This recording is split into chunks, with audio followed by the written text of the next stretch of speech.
Okay, the chunk shot. Man, what a frustrating shot, especially out here today.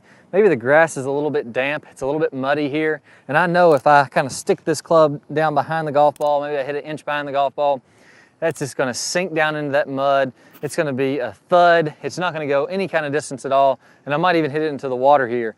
Well, how do we get that consistent contact to where we know we're gonna come down and through every single time? Because what I see most players doing, they get a couple of those chunks, and now all of a sudden we say, okay, well, I don't want to do that again. That was bad. Let me kind of stand up and hit the ball thin or a little bit thin every single time.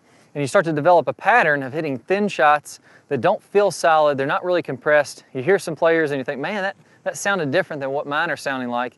And that's very, very common. So we're going to talk about how to not only just get rid of the chunks, but to also not fall into the habit of getting a lot of thin shots, how to do the correct technique so you can hit them nice and clean. Let's go ahead and get started.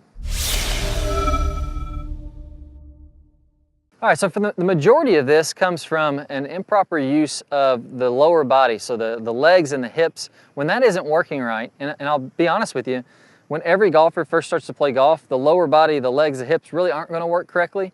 So whenever we start to learn, we can get into this bad pattern, and then we start to make adjustments and compensations from there.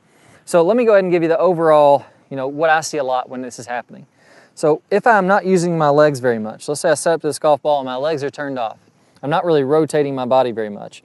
I'll tend to pick up the club with my hands and arms like we see with a lot of players and not make very much of a shoulder turn. That's what happens when my legs aren't really working on the way back. And then if my legs aren't working on that way through, I'm going to use this upper body again to try to hit the golf ball to push that club on through, and my follow through is going to be a little bit more bent forward instead of nice and tall and high here with the body like we see with the pros. So you notice if I stay bent forward like this, my hips haven't really rotated around, whereas if I get my rotation all the way on through, now I'm good and tall, and this is pretty much what you'll see all the pro players doing in their follow through. So when we don't use the legs, we get a shot that looks something like this. Here's the legs turned off again. So we miss some power. If we do hit one good, like that one happened to be fairly solid on the club face, it doesn't have a lot of distance. I'm probably 20 yards short of the green or so there. So whenever that happens, and we're using all those hands and arms, it's very easy to start to realize we're going to chunk quite a few. If my lower body isn't helping to shallow out my angle of attack, I'm basically just relying on my hands and arms to accurately judge where I'm going to stick this club in the ground, either too heavy or too thin. So as I start to hit some heavy ones, I say, okay, I'm still not going to use my lower body, but how do I keep from chunking this?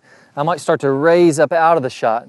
So as I back up, and I think a lot of you guys can probably relate to this, as I start to back up out, my chest moves back here, I get farther away from the ground. Again, not using the lower body, but now I'm still using my hands and arms, and I'm going to tend to hit a lot of these thin. That's going to look something like this, and you've probably seen this quite a bit, where I kind of back out, and I hit it thin, and now all of a sudden, I kind of top one, and it kind of rolls across the ground there. Or maybe I just hit it fractionally thin, and it ends up being a decent shot. So the root cause there is I didn't use my lower body.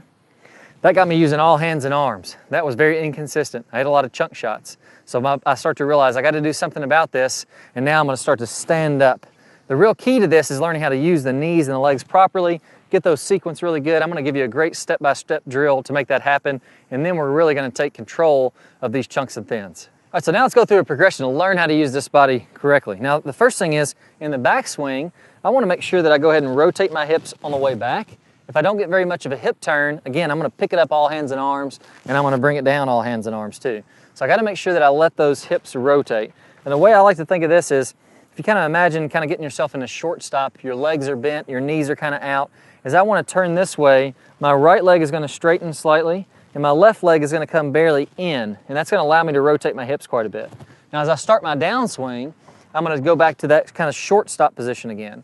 So this will be the top of my backswing. I start out in the short stop type position. I go to the top, my right leg straightens, my left knee comes slightly in there, and that's going to allow me to rotate to the top.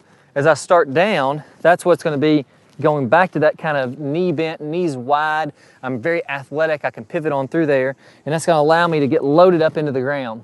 Now as I come on through the shot, what I want to do is my finish, I'm going to let those legs extend and rotate all the way around. Now the big key here is I want to feel like my hips and my pelvis come up and around at the same time. I'm going to exaggerate here so you can see this. This will be my backswing, start of my downswing, and then coming on through. Now it's really exaggerated. I'm just kind of giving you a visual so you can really see that. There's the downswing and then coming on around. And what that allows me to do is to get some momentum as I'm pivoting with my body. So imagine I had one of those big medicine balls fairly light one, maybe 10, 15 pounds, and I'm gonna swing that back and through. I gotta load up these legs, get them ready and loaded into the ground. That way when I drive on through, I can help that to pivot that bag around. What I wouldn't do is just kind of lock my legs in there, keep them bent, and do this. I wouldn't be using my lower body. I have to get that momentum and that pivot from my lower body happening. Once I can do that, now my hips will rotate all the way on around here to the finish. My right heel comes all the way up off the ground. And if you're not if you're kind of limited in your hip, I have a great test for you on this. Put your left foot up directly in front of your body and try to rotate in your left ankle this way. So that would be what's called internal rotation of the hip. If I can't do this move, then that means that my hips can't rotate on around while keeping my foot forward. So if you have a tough time lifting up your leg and doing this, rotating that foot inward, then you're gonna need to flare that left foot out like that so that you can rotate on through in your golf swing. So I'm using those legs, I'm getting athletic, I'm bending and kind of going around my body. Do a good 15, 20 reps of that, just kind of swinging your arms back and through. Again, as you start the downswing, knees wide, bend them into the ground. As you come on through to the finish, everything facing the target, your belt buckle toward the target. My right foot is pivoted around. My chest is nice and high here. Everything's facing it just like you'd see with a PGA Tour player.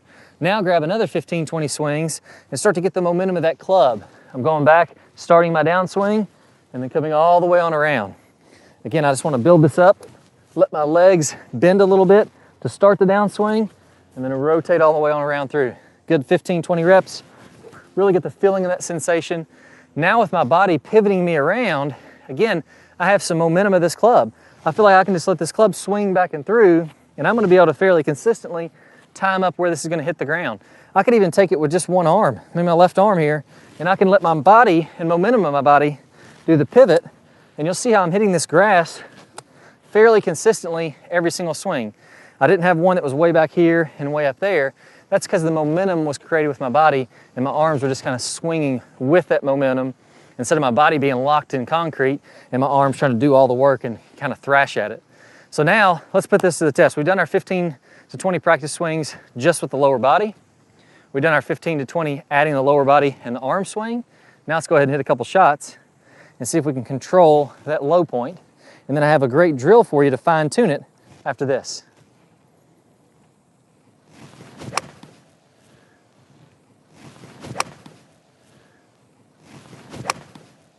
All right, so there we had the divot in front, nice clean contact. Let's go ahead and start to fine tune this now. And I have this alignment stick down on the ground. One thing that I really like to do is line that up with where you're gonna start the golf ball. So here I'm just kind of letting that point to where the golf ball is, and then I'm gonna see in relationship to that where my divot ends up happening. So here I can see if I hit this golf ball and my divot's way back here, I start to realize, okay, it's a couple inches back.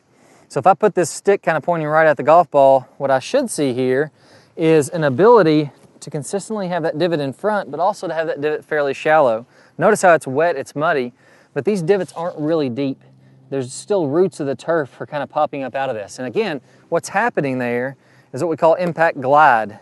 And the reason is, as my hips are kind of loading into the ground, as they come up and in, that allows this club to come fairly shallow with the ground. So you imagine if my club's low to the ground, as my hips rotate up and in, that's kind of keeping that gliding across the turf. If I was to have my hips level and have them move that through with my hand, I would be hitting down into the ground. So it's the fact that my hips are moving up as my club is releasing that kind of allows this club to move down and then glide very level with the turf there. So take another alignment stick out again, work on that same drill. Feel the knees separate and then come on through to the good full finish. And I'm gonna pay attention to where my divot happens and I'm gonna adjust on each shot for say 10 shots. If I'm a little far back, really try to get that farther forward. If I can even get too far forward and my divot starts up here, I need to bring it back a little bit. So I'm just getting some feedback so I know if I'm doing this correctly or not.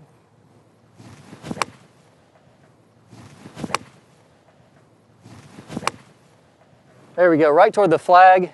Nice shot, but just a little bit thin here. So again, I would just work on going ahead and allowing myself to hit a little bit more down. So don't be afraid if you're slightly off to adjust on these. Those little small adjustments will allow you to get a feel for where the ground is. If you put this stick there, I think you'll be surprised with how much more awareness you have and how after about 10 or 15 shots, you're gonna get some control over where that divot is happening. Now I find players a lot of times say, well, this is an advanced drill. You know, I wanna fix my swing and then get to doing this drill. You don't want to do that. This drill is going to help you to fix your swing. It's going to help you to improve your technique and help you to get the feedback that you need so that you can control your low point and control your divots.